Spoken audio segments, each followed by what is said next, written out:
यार कैसे हैं आप लोग। उम्मीद करता हूं कि आप लोग बहुत बेहतर होंगे। फाइनली एसएससी सीजीएल 2024 का टियर 1 का जो रिजल्ट है वो आपका आउट हो चुका है और इस बार जो कट ऑफ है वो बहुत ज्यादा हाई गई है। यूआर की जो कट ऑफ है वो आफ्टर नॉर्मलाइजेशन आपकी 153 प्लस रही है।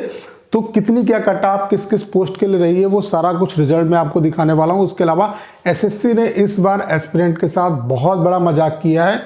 क्यों इतनी हाई कट ऑफ गई है, इसके पीछे का रीजन क्या है, उस पर बात करेंगे। उसके अलावा आरबी वाले जो शुभम जैन सर हैं उनकी भी जो कट ऑफ है उसका भी प्रेडिक्शन कहीं ना कहीं इस बार बहुत हद तक गलत गया है। मतलब कट ऑफ जो उन्होंने बताई थी और जो एक्चुअल कट ऑफ गई है वो उससे कहीं ज़्यादा गई है। तो क्यों प्रेडिक्शन फेल हुआ है, सभी का प्रेडिक्शन क्यों फेल हुआ है उस पर बात करेंगे। उसके अलावा मेंस वाले जो एस्पिरेंट हैं उनको क्या गलतियां नहीं करनी है अगर उनको एक पोस्ट चाहिए। उसके अलावा सीजीएल 2025 वाले जो एस्पिरेंट हैं उनके लिए गुड न्यूज़ भी है। ठीक है, सबसे पहले बात करेंगे जो एस्पिरेंट जिनका फाइनली सिलेक्शन हुआ है, जो मेंस देने जा रहे हैं, उनको मेरी तरफ से ढेर सारी कांग्रेचुलेशन। अगर आपको एक पोस्ट चाहिए तो सिर्फ 2 सेक्शन पे अच्छे तरीके से जरूर काम कर लेना, क्योंकि देखो प्रिपरेशन अपनी अलग है लेकिन जो कंप्यूटर और टाइपिंग है ये बहुत ही खतरनाक आपके लिए होने वाले, क्योंकि अभी रिसेंटली आपका सीएचएसएल का मेंस हुआ है। टाइपिंग में ढेर सारे जो एस्पिरेंट हैं वो डिस्क्वालीफाई हो रहे हैं। तो कंप्यूटर और टाइपिंग पे अच्छे तरीके से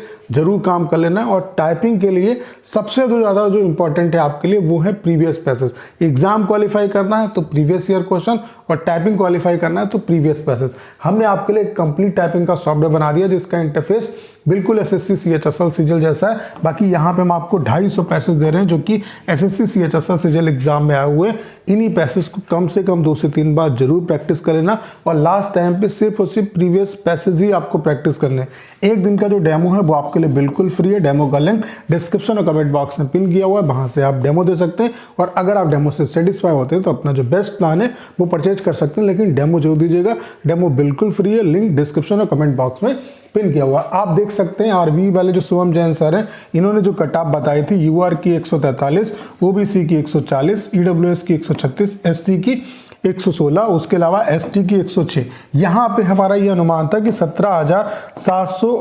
17,000 प्लस आपकी वैकेंसी है। ठीक है, 17,000 प्लस वैकेंसी। तो यहाँ पे आप ये मान के चलो 17,700 प्लस वैकेंसी थी। तो सभी ये सोच रहे थे कि भाई 1,70,000 प्लस जो एस्पिरेंट है वो एसएससी क्वालिफाई करेगी। लेकिन एसएससी ने आपके साथ क्या मजाक किया है वो आप देख सकते हैं। यहाँ पे जो कट ऑफ है, यहाँ पे इन्होंने रिजल्ट डिक्लेयर कर दिया, ये बताया कि मिनिमम इतने % नंबर लाने हैं, वो एक अलग चीज़ें हैं। ठीक है, आपके काम की बात क्या है कि जो जेएसओ की कट ऑफ आपकी गई है वो आप देख सकते हैं यूआर कैटेगरी की 167.02 गई है। उसके अलावा ईडब्ल्यूएस की 161, ओबीसी की 160, एसटी की 135 और एससी की 143। ओवरऑल जो यहाँ पे एस्पिरेंट क्वालिफाई हुए हैं वो 18,436 क्वालिफाई हुए। ठीक है, उसके अलावा एसआई ग्रेड 2 की आप कट ऑफ देख सकते हैं। यहाँ पे एसआई ग्रेड 2 की अगर हम बात करें तो एसआई ग्रेड 2 की आप कट ऑफ देख सकते हैं। आपकी यूआर की जो कट ऑफ गई है वो 170 गई है, ईडब्ल्यूएस की 163, ओबीसी की 161, एसटी की 134 और यहाँ पे 2833 एस्पिरेंट क्वालिफाई हुए। मेन जो आपकी कट ऑफ है वो ये है जो ओवरऑल सभी पोस्ट के लिए क्वालिफाई हुए हैं। ठीक है, वो आपकी कट ऑफ आप देख सकते हैं। जैसे यहाँ पे अगर हम यूआर की बात करें तो यूआर की जो कट ऑफ है वो 153 गई है, ईडब्ल्यूएस की जो कट ऑफ है वो 142 गई है। इस बार यूआर और ईडब्ल्यूएस की कट ऑफ में अच्छा डिफरेंस है। ओबीसी की जो कट ऑफ है उसमें भी यूआर की कंपेयर में अच्छा खासा डिफरेंस है, 140.26 गई है। एसटी की कट ऑफ 111, एससी की कट ऑफ 126।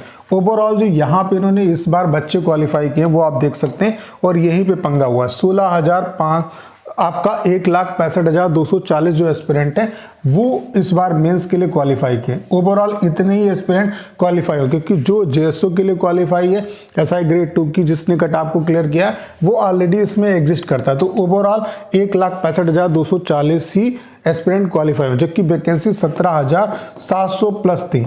इसका मतलब है एसएससी ने इस बार अगर इस हिसाब से देखा जाए तो एक तो बैड न्यूज़ आपके लिए ये है कि वैकेंसी बिल्कुल भी इंक्रीज नहीं हुई है। या तो यहाँ पे 2 मतलब है, या तो वैकेंसी आपकी डिक्रीज हुई है या ये है कि एसएससी ने इस बार 10 गुना भी एस्पिरेंट को क्वालिफाई नहीं किया, बल्कि 10 से बहुत कम गुना एस्पिरेंट को क्वालिफाई किया। तो सभी की जो कट ऑफ का प्रेडिक्शन है वो इस वजह से फेल हुआ है, क्योंकि एसएससी ने बहुत कम गुना बच्चों को क्वालिफाई किया। उसके अलावा आई थिंक ये भी है कि वैकेंसी भी आपकी कहीं भी बड़ी नहीं है और हो सकता है वैकेंसी डिक्रीज ही हुई है। ठीक है, तो कट ऑफ किसी भी की जो कट ऑफ है वो मैच ना करने का सबसे बड़ा रीज़न यही है कि नंबर ऑफ एस्पिरेंट बहुत कम क्वालिफाई हुए हैं। वो क्या रीज़न है? ये भी हो सकता है कि यहाँ पे नंबर ऑफ जो एस्पिरेंट है वो बहुत कम क्वालिफाई किए गए, उसके अलावा वैकेंसी भी आपकी, क्योंकि इसके हिसाब से जो रिजल्ट दिया गया अगर 10 गुना माने तो 16,500 प्लस वैकेंसी का ये रिजल्ट है। ठीक है, 16,500 17,000 कम कह सकते हैं। ठीक है, तो यहाँ पे क्या है कि बहुत कम बच्चे जो हैं वो एसएससी ने इस बार क्वालिफाई किए हैं। तो जिन भी एस्पिरेंट का सिलेक्शन हुआ, बाकी ये जो एस्पिरेंट हैं इनका जो रिजल्ट है वो विदल्ड किया गया है किसी भी रीज़न की वजह से, तो विदल्ड वालों का आगे बाद में प्रोसेस होता है, फिर चीज़ें इनकी क्लियर होती हैं। ठीक है, तो काफ़ी हाई कट ऑफ गई है। जिन भी एस्पिरेंट का सिलेक्शन हो गया है उनको मेरी तरफ से ढेर सारी कांग्रेचुलेशन। उसके अलावा आपको कौन कौन सी गलतियां नहीं करनी है, सबसे पहली और सबसे इम्पॉर्टेंट चीज़ कि आपको इररिलेवेंट जो मॉक है, इस समय ढेर सारे मॉक टेस्ट हैं मार्केट में जो मतलब ये बनाने की होड़ में लगे हुए हैं कि हमारा मॉक टेस्ट कितना टफ हो जाए। ठीक है, तो आपको रिलेवेंट मॉक लगाने हैं। ठीक है, उसके अलावा सबसे इंपॉर्टेंट क्या है कि आपको प्रीवियस ईयर जो क्वेश्चंस हैं, जो प्रीवियस ईयर आपके बेस्ड मॉक टेस्ट हैं, वो सबसे ज़्यादा इंपॉर्टेंट है। आप प्रीवियस ईयर सेक्शनल वाइज आप ऑफलाइन भी प्रैक्टिस करो और प्रीवियस ईयर आप मॉक टेस्ट भी लगाओ। ठीक है, सबसे ज़्यादा आपको वही आपके लिए इंपॉर्टेंट है। ठीक है, तो सबसे ज़्यादा जो फोकस आपको करना है वो प्रीवियस ईयर पे करना है, उसके अलावा रिलेवेंट पे करना है। रिलेवेंट के लिए टेक्स्ट बुक पे मोस्टली जो मॉक हैं वो रिलेवेंट ही हैं आपके। ठीक है, तो टेक्स्ट बुक को आप प्रेफर कर सकते हैं। ठीक है, वहाँ पे PRAV जो कोड है हमारा वो आपको लगा लेना है, PRAV 12, तो आपको मैक्सिमम डिस्काउंट मिल जाएगा। अभी जब सेल आएगी तो इसके बारे में आपको बता दूंगा। उसके अलावा टाइपिंग और जो कंप्यूटर है इस पे आपको अच्छे तरीके से काम करना है। ये दो सेगमेंट ऐसे हैं कि यहाँ पे एग्जाम में चाहे कितना भी अच्छा आप स्कोर कर लो, अगर यहाँ पे मामला गड़बड़ाएगा तो फिर ओवरऑल सिलेक्शन लेने में आपको प्रॉब्लम होगी। उसके अलावा किसी की भी जो स्ट्रेटजी उसको फॉलो नहीं करना है, क्योंकि हर एक की स्ट्रेटजी अलग होती है। हर एक के अंदर जो पॉजिटिव और निगेटिव या जो उसकी वीकनेस और स्ट्रेंथ है वो अलग अलग होती है। आपकी वीकनेस और स्ट्रेंथ आपको पता है, आप देखिए कहाँ कहाँ पे आप स्ट्रेंथ है आपकी और कहाँ पे वीकनेस है। वीकनेस पे आपको काम करना है, जितना हो सके जल्दी उतना चीज़ों को रिवाइज कर लेना है। ठीक है, जहाँ जहाँ पे डाउट है उनको क्लियर कर लेना है और प्रैक्टिस करनी है। ठीक है, उसके अलावा जो चीज़ें लर्निंग वाली हैं उन पे डेली बेसिस पे आप लर्निंग करो, इंग्लिश में रीडिंग करो। ठीक है, न्यूज़पेपर रीडिंग वगैरह थोड़ा बहुत इन चीज़ों को भी करो, वहीं से आप चीज़ें बेहतर कर पाएंगे। उसके अलावा प्रीवियस ईयर जो सेक्शनल हैं चीज़ें, चाहे इंग्लिश हो, चाहे आपका मैथ्स हो, चाहे आपका रीजनिंग हो, इन पे प्रीवियस ईयर जितने भी क्वेश्चन हैं उनकी अच्छे तरीके से आप जो है प्रैक्टिस करो। वो आपके लिए सबसे ज़्यादा इंपॉर्टेंट है। आपको दूसरा कुछ भी पढ़ने की एक्स्ट्रा ज़रूरत है ही नहीं। ठीक है, उसके अलावा सेक्शनल मॉक भी यहाँ पे आप देख सकते हैं, जैसे कि इंग्लिश है और मैथ्स है, इनके सेक्शनल मॉक आप ज़्यादा ज़्यादा दो, GS का दो, तो इससे आपको और ज़्यादा हेल्प मिलेगी। और सेक्शनल में भी आप प्रीवियस ईयर वाले जो क्वेश्चन है वो सेक्शनल मॉक आप दे सकते हैं। तो ये चीज़ें करनी है। बाकी किसी की स्ट्रेटजी को बहुत ज़्यादा उस पर डिपेंड होकर प्रिपरेशन नहीं करनी। अगर किसी को आपने भगवान मान लिया तो चीज़ें आपको अपनी करनी है। ठीक है, आपको पता है कि आपके अंदर क्या खूबियाँ हैं, क्या कमियाँ हैं। ठीक है, तो उसके हिसाब से प्रिपरेशन करिए। बाकी टाइपिंग और कंप्यूटर इन पे अच्छे तरीके से ज़रूर काम करते रहो, क्योंकि पूरी मेहनत आपकी यहाँ से बेकार हो जाएगी। बाकी टाइपिंग में क्या है कि आपको प्रीवियस जो पैसेज हैं वही अब ज़्यादा प्रैक्टिस करने हैं।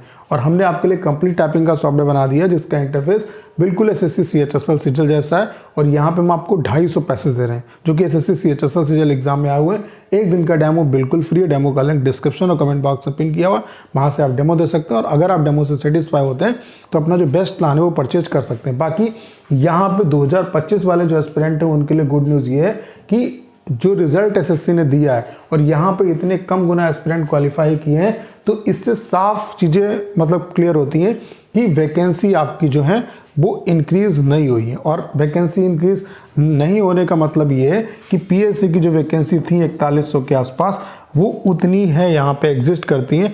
उन वैकेंसी में कोई बढ़ोतरी नहीं हुई है। जो भी वैकेंसी थी एग्जिस्टिंग वैकेंसी वो भी आपकी नहीं बढ़ी है। इसका मतलब है कि CGL 2025 में आपको PSA की अच्छी वैकेंसी देखने को मिलेगी। उसके अलावा अगर यहाँ पे वैकेंसी नहीं बढ़ी है तो ये वैकेंसी 2025 में आपकी जाएगी। तो 2025 में आपको अच्छी खासी जो वैकेंसी है वो देखने को मिलेंगी। तो जिन भी एस्पिरेंट का सिलेक्शन इस बार नहीं हुआ है, अच्छे तरीके से यहाँ से आपको सीख लेनी है और अच्छे तरीके से आगे प्रिपरेशन करनी, क्योंकि एक चीज़ ना मिलने मतलब एक ऐसा होता है SSC की प्रिपरेशन में, या आप किसी भी गवर्नमेंट एग्जाम की प्रिपरेशन करें, एक बार में आपको सफलता नहीं मिलती। तो आगे कई अपॉर्चुनिटी हैं आपके सामने, अच्छे तरीके से प्रिपरेशन करें। ऐसा नहीं है कि अगले साल वैकेंसी अच्छी नहीं आएगी, ठीक है। बाकी जिन एस्पिरेंट का सिलेक्शन हुआ है वो अच्छे तरीके से अपना मेंस के लिए आपको फोकस होकर प्रिपरेशन करनी है। तो करना क्या है, इस वीडियो को 10 शेयर करना है। उसके अलावा अगर आप चैनल पर नए हैं और आपने अभी तक इसे सब्सक्राइब नहीं किया है तो प्लीज़ चैनल को सब्सक्राइब करना मत भूलेगा।